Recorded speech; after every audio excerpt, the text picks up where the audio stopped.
Wyobraź sobie, że kandydujesz na prezydenta Stanów Zjednoczonych, czyli chcesz być najpotężniejszym człowiekiem na Ziemi.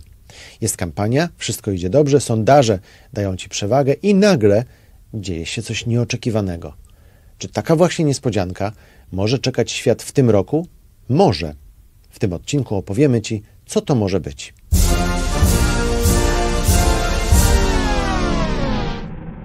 Kto wybiera prezydenta? Na podcast Świat zaprasza Wojciech Cegielski, korespondent zagraniczny Polskiego Radia.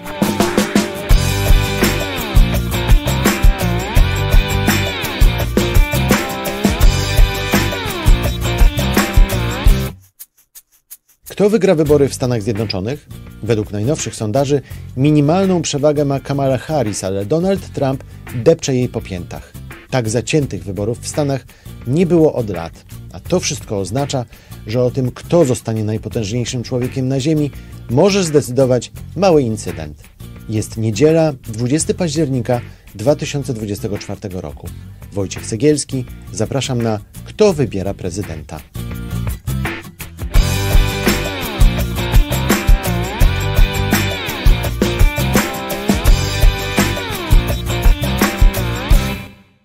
To jest drugi odcinek naszego specjalnego cyklu amerykańskiego w podcaście Świat. Drugi odcinek w cyklu, ale pierwszy z człowiekiem, który jest autorem tej książki. Nie wiem, czy widzicie, nie wiem, czy macie, czy kupiliście, czy czytaliście. Ja dopiero zaczynam, także mam nadzieję, że wybaczycie, że nie będę biegły. Ten oto człowiek. Marek Wałkówski, nasza amerykańska gwiazda, człowiek, który jest przy boku prezydentów Stanów Zjednoczonych. O Marku długo by mówić, więc pozwólcie, że z książki po prostu skorzystam z ciągi. Dziennikarz radiowy, reportażysta, jedyny Polak w ścisłym korpusie prasowym Białego Domu, do tego momentu się zgadza. Przewodniczący White House Foreign Press Group też się zgadza.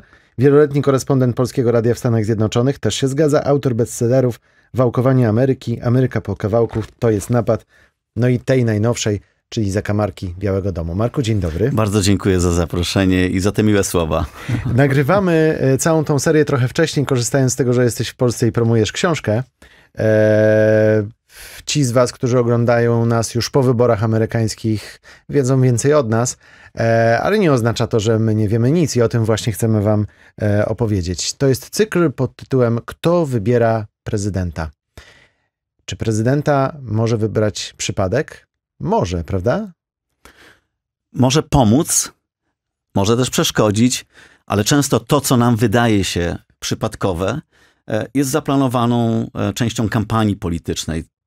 Coś, co myślimy, że nagle pojawiło się bez powodu, czasami jest przygotowane doskonale i w pewnym sensie uruchomione w takim momencie kampanii, w którym druga strona ma mało czasu już na odpowiedź. To jest ta właśnie October Surprise, o której z tego co rozumiem będziemy rozmawiać. Tak, ale najpierw porozmawiajmy o takiej September Surprise. Pamiętam, to był 2008 rok, jeszcze byłem wtedy młody, nieopierzony w Ameryce. Przyjechałem, żeby razem z tobą relacjonować kampanię wyborczą i zanim przyjechałem jeszcze, to nadszedł sobie wrzesień i nadszedł dzień, w którym setki ludzi w pewnym banku spakowały kartony i zostały wyrzucone na bruk, straciły pracę. Chodzi oczywiście o Lehman Brothers, 15 września 2008 roku, dzień, w którym rozpoczął się kryzys finansowy, który potem dotknął cały świat. No i mówię o tym dlatego, że ten kryzys finansowy Lehman Brothers chyba też zmienił wynik wyborów w 2008 roku, bo pamiętam, jak rozmawialiśmy jeszcze, planowaliśmy wybory wtedy z naszymi kolegami i koleżankami z radia i wtedy dużo przed tym kryzysem powiedziano mi w radiu, moi ówcześni szefowie powiedzieli, to ty będziesz jechał za Obamą. I ja sobie tak pomyślałem, okej, no czyli wylosowałem przegranego. Przyszedł kryzys finansowy i wylosowałem wygranego, jak się okazało. To był jeden z powodów, dla których Obama wygrał, prawda? Na pewno to mu pomogło. Być może wygrałby bez tego kryzysu, ale na pewno skala jego wygranej, bo on miał prawie 300 głosów elektorskich, to była zdecydowana wygrana. Na pewno ten kryzys finansowy, który zdarzył się w ostatniej fazie kampanii wyborczej, pomógł Obamie, dlatego że poprzednikiem Johna McCaina, z którym Obama wtedy rywalizował, był republikański prezydent George W. Bush. No i ten kryzys obciążał partię republikańską, nie tylko Busha, ale także McCaina, który w kampanii wyborczej zapowiadał kontynuację polityki gospodarczej Busha. No dobra, to był taki September, taki mały surprise, powiedzmy, jeśli chodzi o skalę tego, jak to wywróciło wynik, ale przed nami najciekawsze historie. Co to jest w ogóle ten October Surprise? Pytałeś mnie przed rozpoczęciem nagrania, jak ja to tłumaczę po polsku. Czy mamy jakąś jedną wersję? To w ogóle ustalmy, bo nie ma takiej chyba jednej wersji. Nie? Październikowa niespodzianka? Październikowa niespodzianka, październikowe zaskoczenie. Możemy używać też angielskiej wersji October Surprise, która się utrwaliła. Także chyba weszła do języka polskiego. Myślę, że tak. O co w ogóle chodzi w tym October Surprise? Poza tym, że wybory zawsze, co ważne, są w listopadzie, więc październik to już jest ta końcówka kampanii wyborczej. Tak, wybory w Stanach Zjednoczonych, wybory prezydenckie odbywają się w pierwszy wtorek listopada. Dlatego wszystko, co się wydarzy w październiku albo pod koniec października, to jest ta ostatnia, najbardziej intensywna, najważniejsza faza kampanii wyborczej. I October Surprise to jest wydarzenie, które może zmieniać losy kampanii wyborczej, które pojawia się z zaskoczenia i zmienia temat debaty politycznej w Stanach Zjednoczonych, a jednocześnie, ponieważ zdarza się w ostatniej części kampanii, to dla tej strony, dla której to wydarzenie, ten fakt jest niekorzystny, nie ma już czasu na odpowiedź, na zmianę narracji. Dlatego, tak jak ten kryzys, on się zdarzył troszkę wcześniej, ale tak naprawdę trwał już do kampanii, a nawet do wyborów, a nawet po wyborach, ale także wiele innych wydarzeń w historii amerykańskich wyborów. One odgrywały istotną, bardzo istotną rolę w tym, kto wygrał, kto został zwycięzcą i późniejszym lokatorem Białego Domu. To się wzięło, jak mówiłeś, od Ronalda Reagana, prawda? To pojęcie October Surprise. Tak, ale tego typu niespodzianki, tego typu wydarzenia, które miały kluczowy wpływ na wynik wyborów w Stanach Zjednoczonych, zdarzały się właściwie w każdej kampanii od początku istnienia Stanów Zjednoczonych, tyle że nie były wówczas nazywane October Surprise. W 1840 roku, wtedy istniała partia Whigów w Stanach Zjednoczonych. Kandydatem tej partii był James Polk. Prasa pojawił się artykuł w prasie, w którym napisano, że Polk, który był właścicielem niewolników, wypalał im na ciałach znaki. Czy była to prawda, czy nie?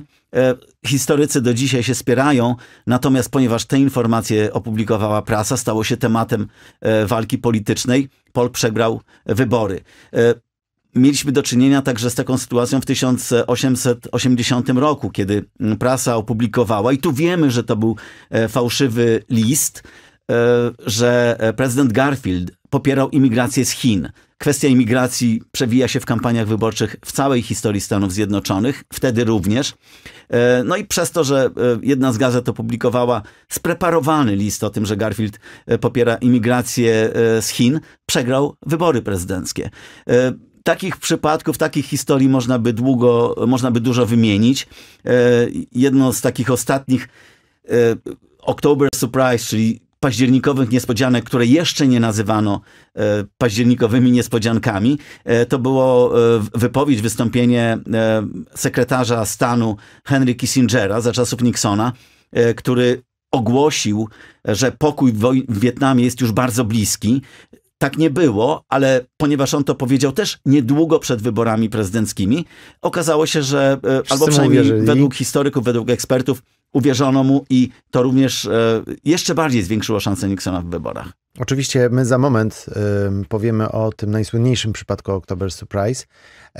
Jeśli myślicie, że to nie ma żadnego związku z tym, co dzieje się teraz w 2024 roku, to się mylicie. Ma i to spory. Za chwilę Marek Wałkuski nam to wyjaśni. Przypominam, że to drugi odcinek naszej specjalnej serii o wyborach w Stanach Zjednoczonych. Kolejne odcinki są sukcesywnie publikowane także na specjalnej playliście na naszym kanale na YouTube. Subskrybuj nas, włącz powiadomienia i napisz nam w komentarzu, co myślisz zarówno o tej serii, jak i o całych wyborach. Wszystkie komentarze, także te krytyczne, są mile widziane. Podcast Świat możesz znaleźć na platformie podcastowej Polskiego Radia, a także na YouTube i na Spotify. A za chwilę dalszy ciąg podcastu.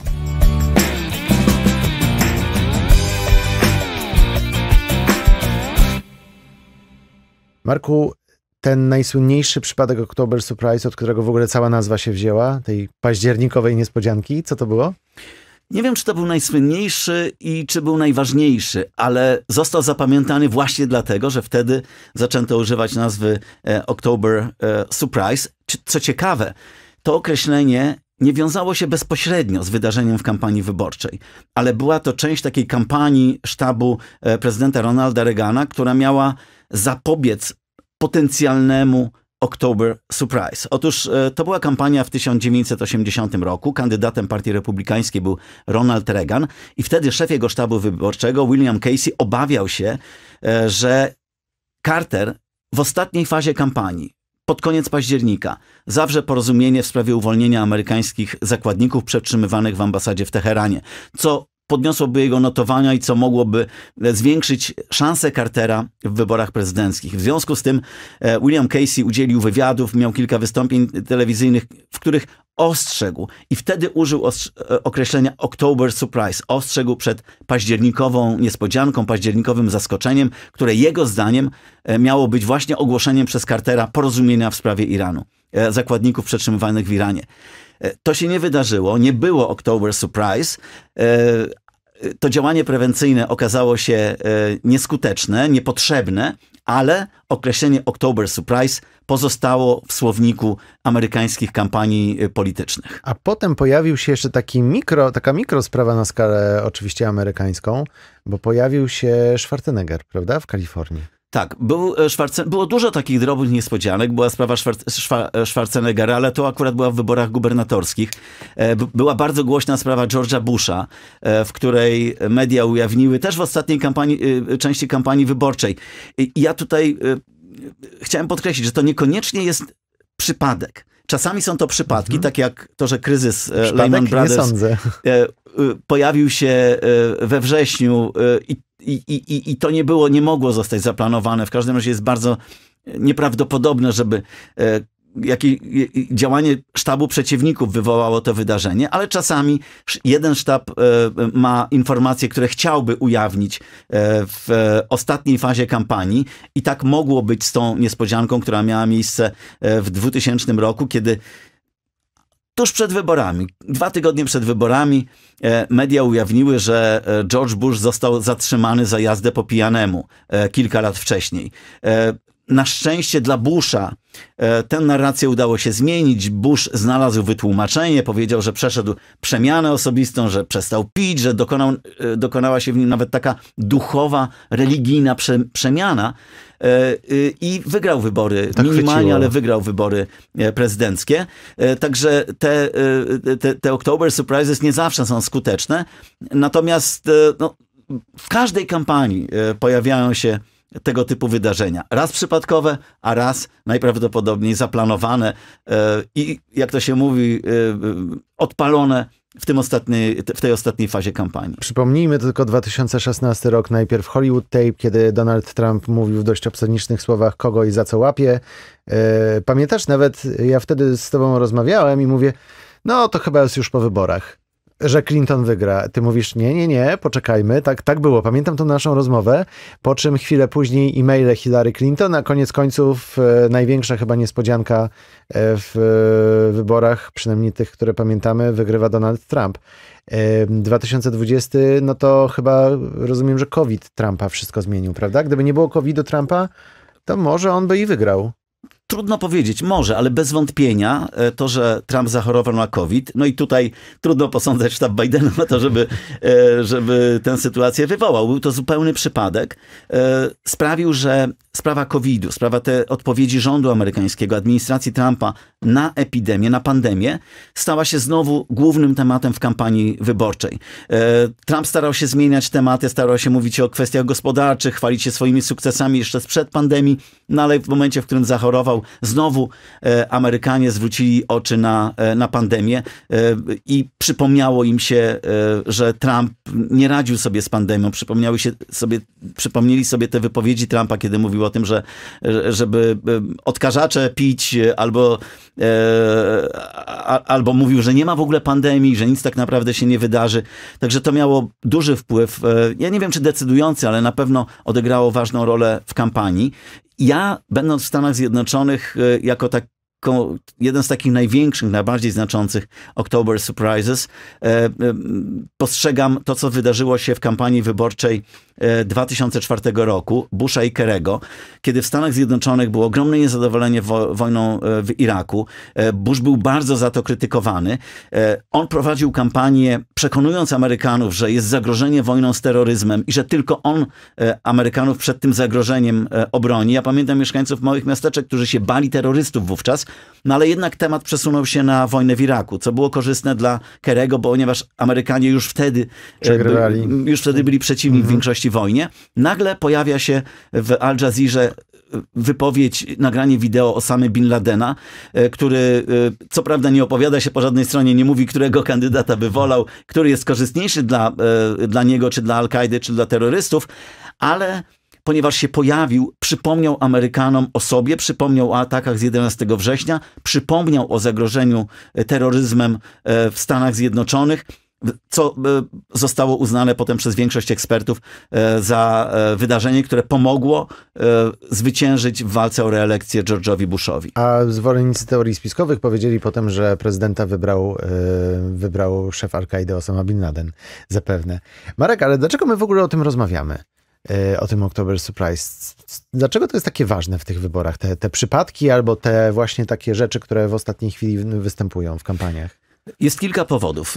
Pierwszy to jest taki, że w momencie, kiedy tego typu informacja, czy tego typu wydarzenie pojawia się w ostatniej fazie kampanii, druga strona ma bardzo mało czasu na to, żeby zmienić temat dyskusji w Stanach Zjednoczonych, żeby zmienić narrację, żeby odpowiedzieć na te zarzuty często, które wywołuje to wydarzenie, więc to jest jedna rzecz. Tego czasu już jest bardzo mało. Jeżeli coś się wydarzy w lipcu, to druga strona ma dużo czasu na to, żeby odpowiedzieć, żeby znaleźć wyjaśnienie albo żeby przeprowadzić kontratak. Jeżeli coś się zdarza na tydzień, kilka dni, a były takie październikowe niespodzianki, które zdarzały się na kilka dni przed wyborami, to tego czasu jest bardzo mało.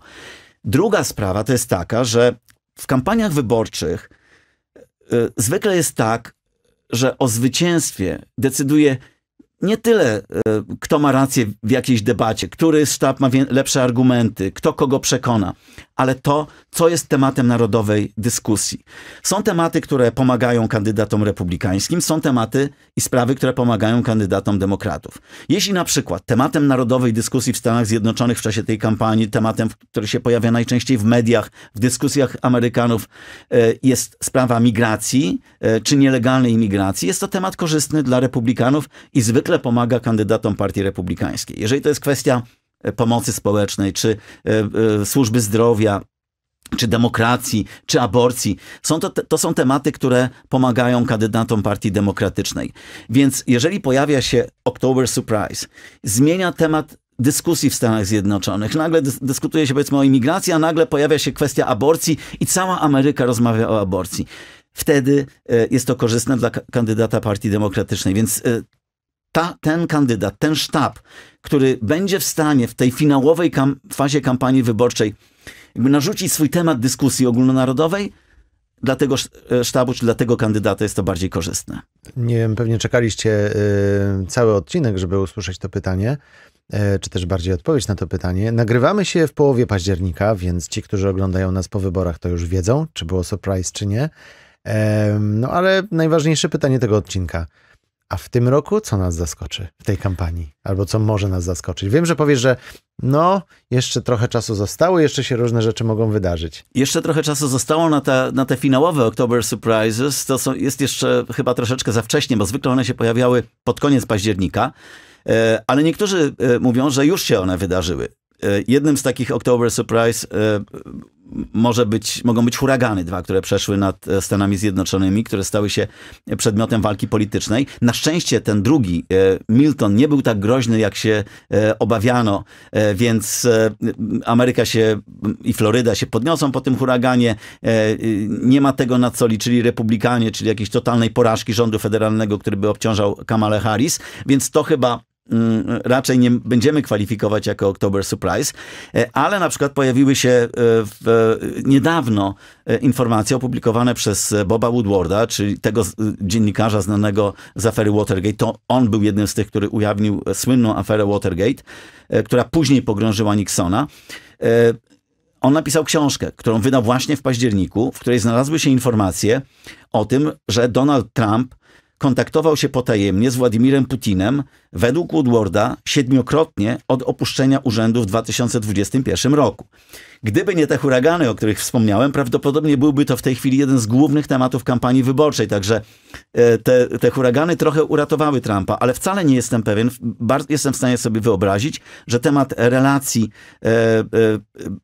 Trump-Putin może jeszcze powrócić w tej kampanii. Pytanie, czy czegoś jeszcze nowego się dowiemy, czy na przykład istnieje gdzieś nagranie którejś z tych rozmów.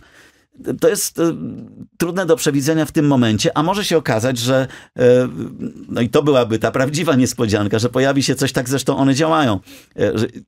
Jeśli to ma być surprise, to dzisiaj nie jesteśmy w stanie tego przewidzieć, ale nie zdziwię się, że pojawią się jeszcze jakieś informacje, czy nastąpią jeszcze jakieś wydarzenia, które zaskoczą i które mogą zmienić kierunek, w jakim zmierza ta kampania wyborcza i narrację jednego czy drugiego sztabu. Marek Wałkuski to jest człowiek, który nie tylko wie, co się wydarzyło, ale potrafi, jak słyszymy, przewidzieć też to, co się wydarzy. Swoją drogą bardzo jestem ciekaw, co się wydarzy. Jeśli oglądacie nas już po wyborach, to wpiszcie swoje komentarze dotyczące tego, co waszym zdaniem przeważyło w wyborze jednego czy drugiego kandydata na prezydenta. Z Markiem się jeszcze w tym cyklu zobaczymy. Markiem, który, przypomnę, jest autorem tej świeżutkiej, pachnącej książki Zakamarki Białego Domu i który jest korespondentem Polskiego Radia w Stanach Zjednoczonych, w Białym Domu konkretnie. I który razem z tobą i z państwem czeka na October Surprise. To prawda. Zobaczymy. Pożyjemy, zobaczymy, jak mawiały nasze babcie zapewne. Marku, bardzo dziękuję. Dziękuję bardzo. Ja przypominam, że podcast Świat jest dostępny na platformie podcastowej Polskiego Radia, podcasty.polskieradio.pl, ale także na YouTube, na Spotify. Jesteśmy też na Facebooku, Instagramie i wszędzie tam możecie nas śledzić, subskrybować, lajkować, pisać komentarze, te mniej lub bardziej przychylne i tam też znajdziecie informacje o kolejnych odcinkach tej specjalnej amerykańskiej serii Kto wybiera prezydenta? Serii, która powróci już za kilka dni. Wojciech Cegielski, bardzo dziękuję. To był podcast Świat. Do usłyszenia w kolejnym odcinku.